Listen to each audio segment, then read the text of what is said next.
After my father's funeral, my mother wasted no time before launching into her plans. I'm going to take all of Dad's $184,000 inheritance now that caregiving is over. You're useless to me, haha. Please leave right now, she said, her words cutting sharply. I couldn't believe she'd say something so callous right after the funeral. She seemed utterly hopeless.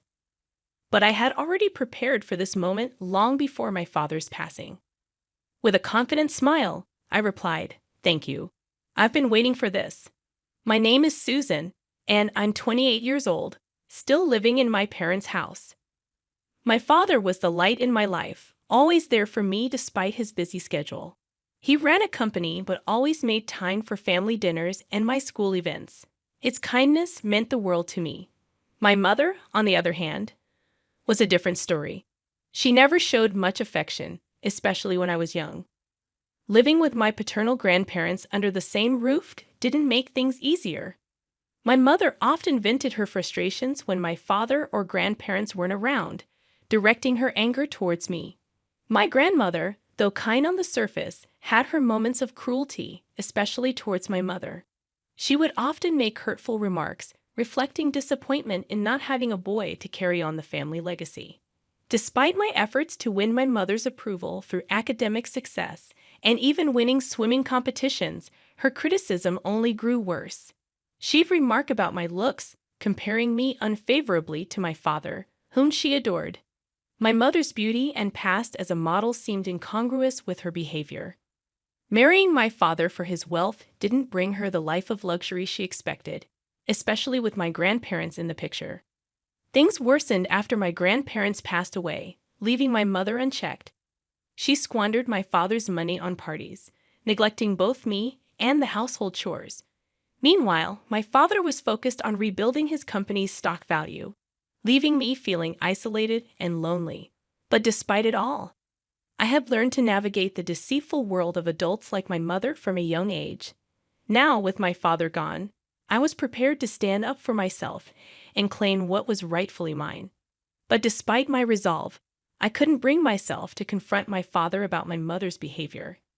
I understood how hard he was working and felt that saying more would only burden him further. My aspirations remained clear. I aimed to attend a prestigious university and eventually join and support my father's company. In my dreams, I even envisioned taking over the business someday. I had no desire to live off someone else's efforts like my mother, content with a life of ease without any personal contribution.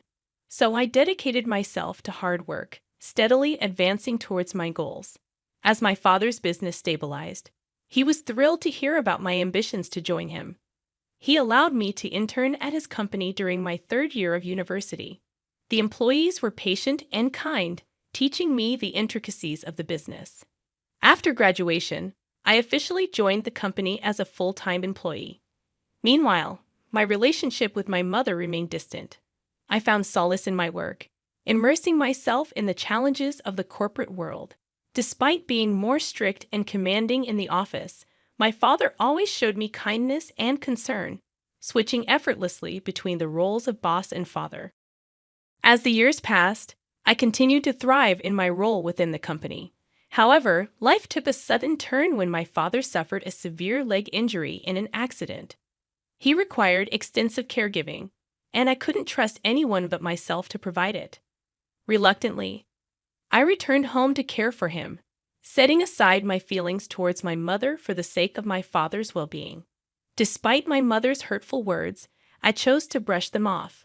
My focus remained on caring for my father while juggling responsibilities at the company. Even confined to a wheelchair, my father's mind remained sharp, and he continued to lead the company, giving instructions remotely and attending meetings only when absolutely necessary. During this time, my father expressed his gratitude and apologized for the trouble I was going through. "It's fine, Dad," I reassured him. "I still have so much to learn from you." As I cared for him, my father imparted invaluable lessons in management, seemingly aware of his declining health. When we eventually learned he had cancer with only a year left to live, I was devastated. Spending even more time with him became my priority, visiting him daily when he was hospitalized. As his condition worsened, my father made a heartfelt request to entrust the company to me. "I've taught you a lot, Susan," he said. "I trust you with the company. I'm counting on you for everything after I'm gone." I promised to fulfill his wish to protect both him and the legacy of the company. A week later, he passed away, surrounded by loved ones and company employees who had become like family. Notably absent was my mother, who hadn't visited him once during his illness. Her indifference appalled me, but I chose not to confront her at the funeral, knowing it would be futile. In the midst of my grief, one thought lingered. I would uphold my promise to my father, to safeguard the company he had worked so hard to build. And if my mother dared to shed crocodile tears, I wouldn't hesitate to put her in her place. Despite my mother's unchanged demeanor, she boldly pretended to mourn in front of my father's friends. It was evident, however, that her true feelings were far from sorrow. She was likely pleased by his demise. The allure of my father's substantial inheritance seemed to be her sole source of satisfaction in the wake of his passing. Immediately after the funeral, she wasted no time in approaching me with her demands.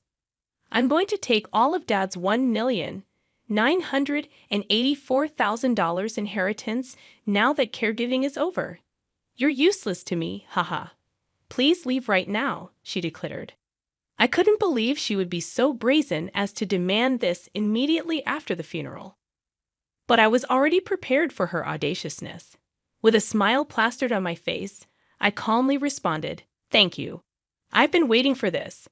Her surprise was evident, but I remained unfazed as I packed only the essentials, ready to move out. "I'm going to sell all my stuff," I informed her. "You can do whatever you want with this house and the $1,984,000 inheritance. I don't need anything else. I'll live and enjoy life to the fullest." Her mocking laughter only fueled my determination as I ignored her and left soon after. A month later, she bombarded me with calls, questioning why I had left the house. Reluctantly, I answered, "What do you mean by this? Why do I have to leave the house?" she demanded. I couldn't resist teasing her a little. "Oh, that's because I inherited the house," I replied casually. "Dad left the house to me, not you. I sold it for about $1 billion. Her disbelief was palpable. "$1 billion? It's sold for that much," she exclaimed. But her shock didn't sway me. "Well, it doesn't matter," I assured her. "I have $1,984,000 inheritance." With that, I ended the call, content in my newfound independence and freedom from her manipulative grasp. My mother's confusion about the inheritance was swiftly met with a reality check. "Of course you haven't received $1,984,000 yet. You're a stranger now," I explained bluntly. "Remember when you fought with Dad and thrust the divorce papers at him? Well, Dad kept those papers for any future eventuality. Before he passed, he used them to officially divorce you, ensuring you won't get a single dollar of the inheritance." Her shock was evident as she realized her extravagant spending and reliance on the inheritance had come to naught. "Oh dear, still so extravagant with money, huh? But that's over now. You'll have to work for the rest of your life," I informed her matter-of-factly. Her response was predictable, demanding that I provide for her and secure her a new house and executive position in the company. I scoffed at her audacity. "Did you ever do anything for me? Don't conveniently bring up our parent-child relationship now.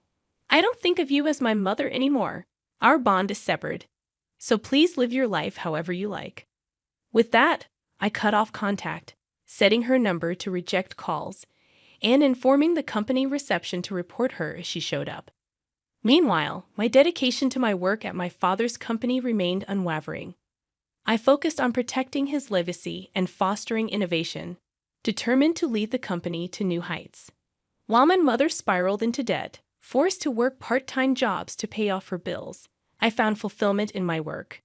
Challenging as it was, I thrived on the opportunity to implement new ideas and strategies, different from my father's, while keeping my curiosity alive.